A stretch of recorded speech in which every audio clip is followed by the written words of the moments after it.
Hello everybody, this is Gregory with Permanent Weight Loss Made Easy, where there should be no hesitancy in your weight loss and in your weight maintenance. Today we're going to talk about the magic pills. The magic pills, the super solutions, and whether or not you should go down this road. Now before we begin, if you need help with weight loss, contact me through the Clarity FM link found here in the episode notes. Also check out my 2 books, which you can find on Amazon. My podcast, The Awakened Man, which is health related and weight loss related, as well as Confessions of an Obese Child, which you might find useful as well. My movie podcast, The Cinema Rag, and my website, which has hundreds of articles and recipes as well. And lastly, if you appreciate my content, there is a link for PayPal.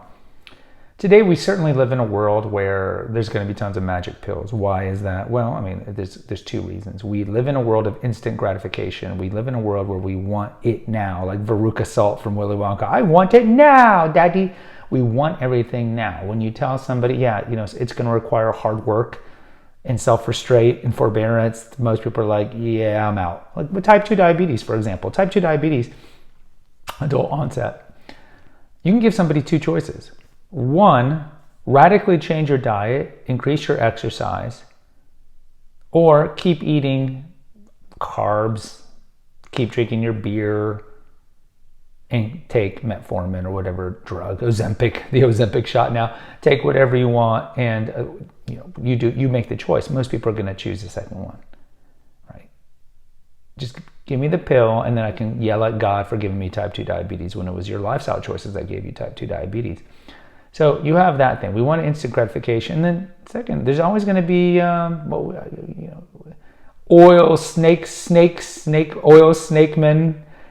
oilmen, just con artists and people out there that will take advantage of this market and sell you stuff that doesn't work. I mean, I can't tell you, like, if you watch ESPN, how many times are the commercials for like extends, things that will make your male member longer or make you last longer in bed? Then you read the fine print, it says like this doesn't work. And it's the same thing. How many people have heard of certain magic pills? We used to have fen on the market, I think it was Phenadrine, and I can't remember what it was, but that was a popular thing that people took about 25 years ago, and then they took it off the market. And connected to the magic pill will be magical diets, right? You see the Whole30, you see the juice diets, you see just whatever is the big diet that some celebrity Insta-thought on Instagram is pushing. So you get this, I'm desperate. We've talked about in a previous episode how 50% of people would give up a year of their life if they were regular weighted, and a good quarter of people would have one arm chopped off if they could be regular weighted the rest of their life. So you have this desperate people, understandably so, combined with we're petulant brats who want immediate gratification, combined with con artists who are out there willing to sell you anything. I mean, look at the vitamin market. The vitamin market's completely unregulated. So anything that I have vitamin C in the other room, I take that every day. It doesn't have to have 500 milligrams per pill. They could tell you that. So again, they could tell you that this helps with weight loss. Might not help with weight loss. So the magic pill, should you take it? I would tell you not. But again, it's a reoccurring theme here. Yes, the lowest dangling fruit is probably the fruit you don't want, but it's the fruit you're going to take. The path of least resistance, right, is the one we're going to take. You've got 2 paths on the road, and one is all like rolling meadows with rabbits, and the other one has got thorns and darkness and demons. Probably going to choose the first. But in the long run, it's better to do the deep work. I've read comments. I know some of you guys don't know how to do the deep work. And so if you don't know how to do it, or you're not willing to do it, or you don't have the fortitude to do it, you're going to choose the crash diets, the unhealthy, the vomiting, the diet, the water pills, the laxatives. There's a host of biohacks out there that are not healthy for you.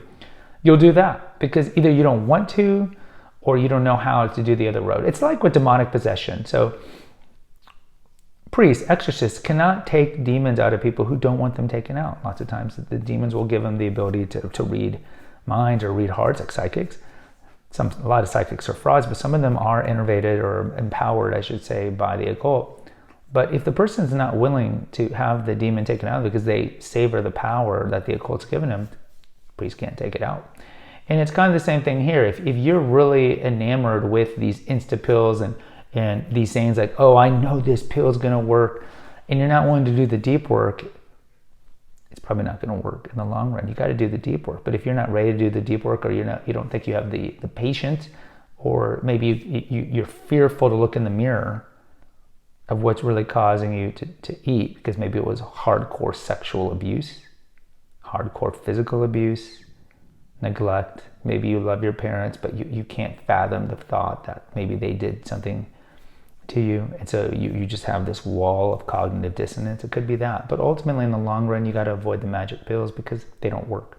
And even if they worked for short run, like Ozempic, as soon as you get off of it, you regain the weight. So even if you can do a crash diet in the long run, until you disentangle emotions from food, until you go from having a disordered relationship with food, which all fat people do. Let's be real. All fat people have it. That's why we were fat, or that's why you are fat. You turn to food to soothe the pain, to nurture the pain, to nurture yourself, whatever it is. So until you break that and have an ordered relationship with food, like my puppy that I'm house sitting for right now, this is his house I'm house sitting for, who just eats when they're hungry. Until you do that, it's always going to be this yo-yo, or it's just going to be this, guys. So avoid the magic pill and just do the deep work.